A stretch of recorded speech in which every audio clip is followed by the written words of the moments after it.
So guys आज हम करने जा रहे हैं कॉर्पोरेट गवर्नेंस जो कि डीयू में बीकॉम का एक कोर सब्जेक्ट है।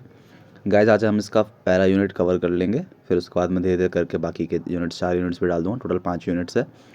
इस चैप्टर का नाम है conceptual framework for corporate governance. इसमें हम जानेंगे कॉर्पोरेट गवर्नेंस होता क्या है, उसके फीचर्स क्या है, उसकी ज़रूरत क्या है, 4-5 थ्योरीज है कॉर्पोरेट गवर्नेंस की, वो क्या है, और मैं इसमें ये बता दूँगा कि इंपॉर्टेंट क्वेश्चंस कौन से हैं। सबसे पहले कॉर्पोरेट गवर्नेंस होता क्या है यार। कॉर्पोरेट गवर्नेंस जो रूल्स है, लॉज है, प्रैक्टिसेस है, प्रोसेस है, जो कि एक कंपनी, ये 4-5 जो वर्ड्स मैंने बोले, रूल्स, लॉज, प्रैक्टिसेस और प्रोसेस, इसको लिख के आना पेपर में तो सही रहेगा। ये कॉर्पोरेट गवर्नेंस जो है वो रूल्स, प्रैक्टिसेस, प्रोसेस और लॉज है जो कि कंपनी की एक्टिविटीज़ को डायरेक्ट करती है और बोर्ड ऑफ डायरेक्टर्स और टॉप मैनेजमेंट को कंट्रोल करती है। इसके अलावा जो कॉर्पोरेट गवर्नेंस है वो रिलेशनशिप को डिफाइन करता है बोर्ड ऑफ डायरेक्टर्स के बीच में, शेयर होल्डर्स के बीच में, मैनेजमेंट और बोर्ड ऑफ डायरेक्टर्स के बीच में, मतलब वेरियस स्टेक होल्डर्स का ऑर्गेनाइजेशन की तरफ क्या रिलेशन है और कौन से नॉर्म से वो डिफाइंड है, ये कॉर्पोरेट गवर्नेंस होता है। कॉर्पोरेट गवर्नेंस की ना यार अलग अलग ऑथर्स, अलग अलग फिलोसोफर्स ने और अलग अलग ऑर्गेनाइजेशन ने अलग अलग डेफिनेशन दिया, बट सबका मतलब यही होता है कि किस तरह से शेयर होल्डर्स या बोर्ड ऑफ डायरेक्टर्स मैनेजमेंट को कंट्रोल या रेगुलेट करते हैं ताकि प्रॉफिटेबल रहे हमारा बिजनेस और ऑर्गेनाइजेशन लॉन्ग रन में सस्टेनेबली चल सके। सबसे पहले सिग्निफिकेंस देख लेते हैं। मीनिंग तो हो गई हमारे, उसका सिग्निफिकेंस क्या है, ज़रूरत क्या है हमें इसकी। कॉर्पोरेट गवर्नेंस की मदद से ना ट्रस्ट बिल्ड होता है। जो ऑर्गेनाइजेशन है उसका उसके शेयर होल्डर्स के प्रति ट्रस्ट बिल्ड होता है, जो कि आगे जाके बिजनेस को हेल्प करता है ऑर्डर्स प्रोक्योर करने में, शेयर होल्डर्स की वैल्यू बढ़ाने में, शेयर मार्केट में प्राइस को हाई शूट करने में। उसके अलावा जो कॉर्पोरेट गवर्नेंस है, क्योंकि वो प्रॉपर तरह से वॉच रखा जा रहा है, तो लॉन्ग टर्म में ना प्रॉफिटेबल हम रह पाते हैं और सालों साल तक हमारा बिजनेस चलता है। उसके अलावा रिस्क मिटिगेशन, जो हमारा कॉर्पोरेट गवर्नेंस को हम फॉलो करते हैं तो किसी भी तरह कोई जो रिस्क है वो कम हो जाता है, ख़त्म नहीं होता बट कम हो जाता है। हमारे पास कोई भी रेगुलेटरी कंप्लाइंस हम अगर फॉलो नहीं करते तो हमारे पे बहुत सारे केसेस, लिटिगेशन, ये वो बहुत सारी चीज़ें होती है, फाइन्स लगते हैं। बट कॉर्पोरेट गवर्नेंस को अगर हम फॉलो कर रहे हैं तो ऐसा नहीं होता, रेगुलेटरी कंप्लाइंस फुलफ़िल होती है। इसके अलावा जो हमारे शेयर होल्डर्स की वैल्यू है वो इंक्रीज़ होती है। इसके जो की पॉइंट्स है ना, ये डार्क करके लिखे हुए हैं, इसको कर लेना। इसको तुम पेपर में लिख दोगे, उसके बाद अंदर का थोड़ा थोड़ा एक्सप्लेन कर दोगे तो तुम्हारा काम चल जाएगा। उसके अलावा प्रिंसिपल्स ऑफ कॉर्पोरेट गवर्नेंस क्या है। ट्रांसपेरेंसी। कॉर्पोरेट गवर्नेंस ये स्टेट करता है कि जो भी कंपनी के ऑपरेशंस है, जो भी डिसीजंस लिए जा रहे हैं, वो जितना ज़रूरी है उतना डिस्क्लोज़ किया जाए शेयर होल्डर्स के सामने। अकाउंटेबिलिटी। जो हमारा कॉर्पोरेट गवर्नेंस है वो डिफ़ाइन करता है कि बोर्ड ऑफ डायरेक्टर्स जो है वो शेयर होल्डर्स को अकाउंटेबल है, मैनेजर्स जो है वो बोर्ड ऑफ डायरेक्टर्स को अकाउंटेबल है। ये ओवरऑल एक वेब है जो कि हर लेवल पे अकाउंटेबिलिटी को डिफ़ाइन करता है। फेयरनेस। ये इक्वल ट्रीटमेंट पे ध्यान देता है कि ऐसा ना हो कि जो वो शेयर होल्डर, जैसे हमारे इंडिया में बिजनेसेस क्या है, फैमिली ओन्ड है।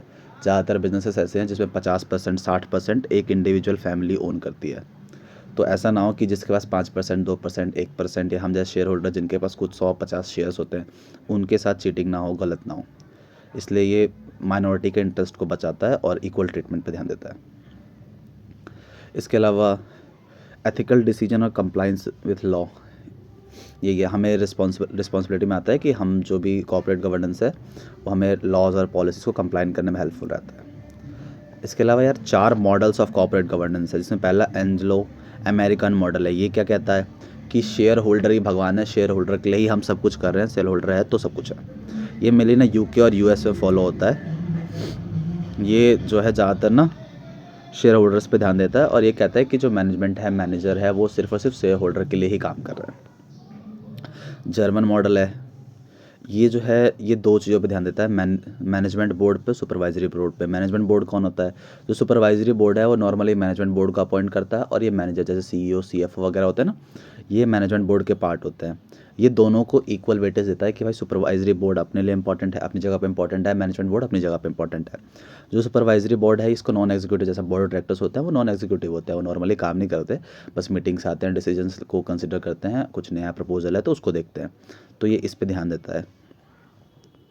और इसमें जो है मैनेजमेंट बोर्ड को वो तो सुपरवाइजरी बोर्ड अपॉइंट करता है, जो सुपरवाइजरी बोर्ड है उसको शेयर होल्डर्स और कुछ हद तक एम्प्लॉयज़ अपॉइंट करता है। ये फिर आते हैं जापानीज़ मॉडल पे। जापानीज़ ना यार रिसोर्स एफिशिएंसी, टाइम मैनेजमेंट, इन सब पे सबसे ज़्यादा ध्यान देते हैं। तो जापानीज़ मॉडल जो है वो डिसीजन मेकिंग और स्टेक होल्डर की इंगेजमेंट के साथ है। ये ध्यान देता है कि यार कॉपरेशन बना रहे, टाइम कम लगे, रिसोर्सेज का ऑप्टिमम यूटिलाइजेशन हो, और लॉन्ग टर्म रिलेशनशिप पे ध्यान देता है।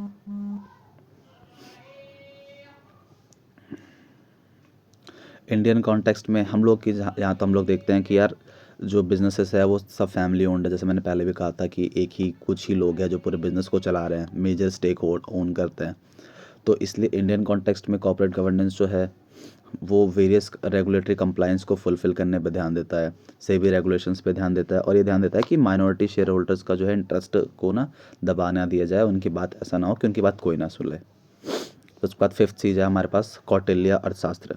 मतलब कौटिल्य चाणक्य, आप लोगों ने सुना होगा कि चाणक्य जो है वो ऐसा माना जाता है कि इंडिया या वर्ल्ड के सबसे शार्प और सबसे पहले इकोनॉमिस्ट थे। ऐसे टाइम पे वो इकोनॉमिस्ट थे, पॉलिटिशियन थे, इन पता नहीं इकोनॉमिक्स के फील्ड में वो सब ऐसा माना जाता है सबसे ऊपर थे वो।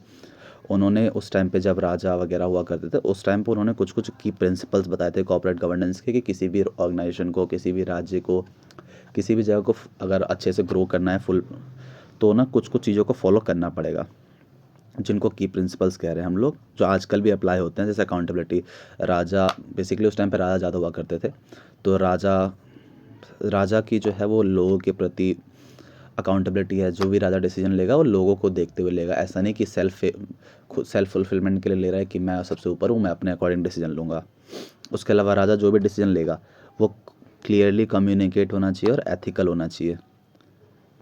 उसके अलावा जो भी डिसीजंस है वो स्ट्रेटेजिकली लिए जाने चाहिए कि हाँ, जो भी डिसीजन है उसका जो रिसोर्सेस है वो वेस्ट ना हो और ऑप्टिमम यूटिलाइजेशन हो। उसके अलावा पब्लिक वेलफेयर पे ध्यान देना चाहिए, क्योंकि जो हम ऑर्गेनाइजेशन एट लार्ज पे बात करते हैं या फिर जो किंग्स के पर्सपेक्टिव से बात करते हैं, तो पब्लिक वेलफेयर सबसे ज़्यादा ज़रूरी हो जाती है। आज के दिन में भी जो है ये कुछ जो की प्रिंसिपल्स है कौटिल्य के या चाणक्य के, वो अभी भी काम आते हैं। और ऑब्वियस सी बात है यार कि ये प्रिंसिपल्स बहुत अच्छे हैं, बहुत अच्छे हैं। इसके अलावा यार अब हम आ गए सबसे इंपॉर्टेंट टॉपिक पे इस यूनिट के, जो बहुत ज़रूरी है, और हो सकता है इससे कुछ थ्योरीज है, इससे अलग अलग तरह से इंडिविजुअल थ्योरी भी पूछ ले, कंपैरिजन पूछ ले कि ये थ्योरी क्या होता है, वो थ्योरी क्या होता है, एक्सप्लेन करो। तो देखते हैं थ्योरीज क्या। सबसे पहला एजेंसी थ्योरी है। ये थ्योरी क्या कहती है भाई कि जो एजेंट है और जो एजेंट और प्रिंसिपल का रिलेशन है शेयर होल्डर्स के बीच में, और मैनेजमेंट में सीईओ सीएफओ के बीच में। शेयर होल्डर्स को बोर्ड रिप्रेजेंट करता है और सीईओ सीएफओ तो टॉप मैनेजमेंट खुद ही है। मतलब ऐसा माना जाता है एजेंसी थ्योरी में कि जो शेयर होल्डर्स है वो चाहते हैं कि हमारे शेयर की वैल्यू बढ़े और फर्म की वेल्थ मैक्सिमाइज हो, ऑर्गेनाइजेशन की वेल्थ मैक्सिमाइज हो। पर जो अदर हैंड पे जो हमारे एजेंट्स हैं, मतलब जो सीईओ सीएफओ टॉप एग्जीक्यूटिव्स है या एग्जीक्यूटिव्स है, वो चाहते हैं कि नहीं, हमें पर्सनल गेंस ज़्यादा हो। तो एजेंसी थ्योरी इम्फेसिस करती है कि जो शेयर होल्डर्स है उनको इनके ऊपर ध्यान पकड़ बना के रखनी चाहिए, ध्यान रखना चाहिए कि ये सिर्फ और सिर्फ अपने फेवर में काम ना करे। वही जो कोर इश्यूज़ है वो यही है कि जो मैनेजमेंट है वो अपने बेनिफिट के लिए काम करेगा, जो भी है शेयर होल्डर्स है, सॉरी, जो मैनेजर है, जो सीईओ सीएफओ वगैरह है, वो तो चाहेंगे कि यार हमारे साथ जो सबसे बेस्ट चीज़ें हो, हम ज़्यादा पैसे कमाएं, हमें जॉब सिक्योरिटी मिले, अलाना फलाना, जो भी उनको बेस्ट फेवर हो उनके लिए। बट शेयर होल्डर्स ऐसा नहीं चाहते हैं। इसके अलावा ऐसा इस थ्योरी में ऐसा कहते हैं कि यार जो शेयर होल्डर्स है उसके पास डे टू डे ऑपरेशंस की खबर नहीं है, क्या हो रहा है बिजनेस में, कहाँ पे ट्रांजेक्शन्स हो रही है, उसको नहीं पता। पर जो मैनेजर है, जो मैनेजमेंट है, उनको पता है डे टू डे ऑपरेशंस क्या है। उसका सोल्यूशन क्या है? सोल्यूशन ये कहा जाता है कि क्योंकि मैनेजर्स और शेयर होल्डर्स के बीच कॉन्फ्लिक्ट है, तो जो मैनेजर्स है उनकी जो पेमेंट है वो उनके परफॉर्मेंस बेस्ड पे लिंक कर दो कि कंपनी इतना कमाएगी या इतना सेल्स होगा, इतना प्रॉफिटेबिलिटी होगा, तो तुम्हें इतना सैलरी मिलेगा, इतना पेमेंट मिलेगा। जो कि प्रैक्टिकल वर्ल्ड में होता भी है। जो टॉप लेवल एग्जीक्यूटिव्स है उनकी सैलरी हम लोग सुनते हैं करोड़ों में है, 10 करोड़, 15 करोड़, 16 करोड़। बट वो परफॉर्मेंस बेस्ड होता है कि इतना हो गया तो इतना मिलेगा पैसे तुम्हें। इसके साथ, इस थ्योरी के साथ एक क्रिटिसिज्म आता है कि इस थ्योरी के साथ ऐसा बोला जाता है कि यार मैनेजमेंट जो है, जो मैनेजर्स है वो बिल्कुल भी अच्छे नहीं हैं, वो अपने सिर्फ फ़ायदे के लिए काम करते हैं। प्रैक्टिकल वर्ल्ड में इतना ऐसा नहीं होता है। गाइज़ ये थी हमारी एजेंसी थ्योरी। यार इसके ना इतना जो लिखा है मैंने, इसको थोड़ा तुम एक्सप्लेन कर दोगे तुम्हारा काम हो जाएगा, ऐसे ज़्यादा कुछ ज़्यादा पढ़ने की ज़रूरत है नहीं। और जब तुम एजेंसी थ्योरी लिखोगे तो तुम आगे की थ्योरीज़ के भी एग्जांपल दे सकते हो कि वो थ्योरी ऐसा कहती है बट एजेंसी थ्योरी ऐसा कहती है। यार अगली है हमारी स्टुअर्डशिप थ्योरी। ये क्या कहती है? ये एजेंसी थ्योरी से पूरा ही ऑलमोस्ट पूरा ही उल्टा कहती है। वो ये कहती है कि यार जो मैनेजर्स है वो अच्छे हैं, वो ऑर्गेनाइजेशन के वेलफेयर और ऑर्गेनाइजेशन के इंटरेस्ट में और स्टेक होल्डर की वैल्यू को फुलफिल करने में काम करेंगे रादर देन खुद के प्रॉफिट्स के लिए। इनका मतलब इस थ्योरी का कहना है कि जो मैनेजर्स है वो अपने sense of duty, trust, long term values और लॉन्ग टर्म ग्रोथ पे ध्यान देते हैं रादर देन खुद के इनिशियल बेनिफिट्स के लिए। इसके अजम्पशंस क्या है? जो मैनेजर है वो अपने काम से मोटिवेट हो रहा है, ना कि अदर फाइनेंशियल गोल्स से या शॉर्ट टर्म रिवॉर्ड्स से। इसका कहना है कि यार जो मैनेजर्स है और जो स्टेक होल्डर है मतलब शेयर होल्डर्स है, उन दोनों की वैल्यू जो है वो सेम है, वो सेम डायरेक्शन में काम कर रहे हैं, जो कि एजेंसी थ्योरीज का ठीक उल्टा कहती है। अच्छा फिर इसका मतलब इसका सोल्यूशन क्या है? इसमें यह है कि भाई जो मैनेजर्स है उनके ऊपर मॉनिटरिंग की ज़्यादा कुछ ज़रूरत है नहीं, क्योंकि वो लोग अच्छे से काम करेंगे, वो ऑर्गेनाइजेशन के डेवलपमेंट के लिए काम करेंगे। बट इसके साथ क्रिटिसिज्म आता है कि यार ऑब्वियस सी बात है, इंसान है मैनेजर भी, मैनेजमेंट के लोग भी इंसान है। हो सकता है वो इनिशियली मैनेजर ऑर्गेनाइजेशन के फुलफिलमेंट के लिए, वेलफेयर के लिए काम कर रहे हो, ग्रोथ के लिए काम कर रहे हो, बट बाद में ऐसा भी तो हो सकता है कि उनको पर्सनल गेंस जो है मोटिवेट ज़्यादा करने लग जाए। फिर उसका अगला है स्टेक होल्डर थ्योरी। सो हम लोग चलो कंटिन्यू करते हैं स्टेक होल्डर थ्योरी के साथ। स्टेक होल्डर थ्योरी क्या कहती है भाई कि जैसे एजेंसी थ्योरी में क्या था कि शेयर होल्डर हमारे लिए भगवान है, बट स्टेक होल्डर थ्योरी क्या कहता है कि अलग अलग तरह के स्टेक होल्डर्स पे ऑर्गेनाइजेशन को ध्यान देना चाहिए। जैसे एम्प्लॉयज़ हो गए, उनकी जॉब सिक्योरिटी दो, उनको सोसाइटल रिकॉग्निशन दो, हेल्थ बेनिफिट्स, अदर चीज़ें। कस्टमर्स पे क्वालिटी पे ध्यान दो, आफ्टर सेल सर्विस पे ध्यान दो, एफिशिएंट जो है तुम्हारी सर्विसेज होनी चाहिए और प्राइसेस ठीक से चार्ज करो। कम्युनिटी एंड एनवायरनमेंट पे ध्यान दो, एनवायरनमेंट में पोल्यूशन कम हो, हैजार्डियस वेस्ट को प्रॉपर डिस्पोजल करो। स्टेक होल्डर थ्योरी हर तरह के स्टेक होल्डर पर ध्यान देने को कहती है, और यही इसके प्रॉब्लम है। क्रिटिसिज्म में इसके मेंशन है कि जो स्टेक होल्डर थ्योरी है वो कहती है कि यार हर किसी पे ध्यान दो, पर ऐसा पॉसिबल नहीं है ना कि एक ऑर्गेनाइजेशन हर किसी पे ध्यान दे दे और अच्छे से दे दे। इसके कोर अजम्पशंस क्या है? इसका अजम्पशन ये है कि भाई जो ऑर्गेनाइजेशन है वो हर स्टेक होल्डर के लिए वैल्यू क्रिएट करेगा, वो जो कि इतना पॉसिबल नहीं होता है। सोशल रिस्पॉन्सिबिलिटीज़ है, जो ऑर्गेनाइजेशन है उसकी जो है अलग अलग ग्रुप्स के ऑफ स्टेक होल्डर के लिए सोशल रिस्पॉन्सिबिलिटीज़ है। इसका सोल्यूशन क्या है? किस तरह से ऑर्गेनाइजेशन कॉर्पोरेट गवर्नेंस को अचीव कर सकता है इस थ्योरी में? जो कॉर्पोरेट गवर्नेंस की पॉलिसीज़ को हम फ्रेम करें वो सभी स्टेक होल्डर्स को ध्यान में रखते हुए करें और उनके अलग अलग व्यूज़ को ध्यान में रखते हुए करें। क्रिटिसिज्म जैसे मैंने पहले भी कहा था कि ये इतना आसान नहीं होता कि भाई कॉर्पोरेट गवर्नेंस में इन सब चीज़ों को इंक्लूड कर लिया जाए। उसके बाद fourth theory resource dependency theory. ये क्या कहती है भाई? ऑर्गेनाइजेशन को जो है अलग अलग तरह के रिसोर्सेज को एक्वायर करने की ज़रूरत पड़ती है, जैसे हमें पता है कि हाँ भाई पड़ती है। तो हम जो है ऑर्गेनाइजेशन पूरी तरह से रिसोर्सेज पे डिपेंड है, चाहे वो मटेरियल हो, लेबर हो, टेक्नोलॉजी हो, कुछ भी हो। तो ये थ्योरी कहती है कि हमें एक्सटर्नल रिलेशंस पे ध्यान देना चाहिए ताकि हमें ये सब ईजिली मिल जाए। हमें अलग अलग वेरियस बैकग्राउंड से बोर्ड ऑफ डायरेक्टर्स और टॉप एग्जीक्यूटिव्स को रखनी चाहिए ताकि हमें सब कुछ मिल जाए और आसानी से मिल जाए।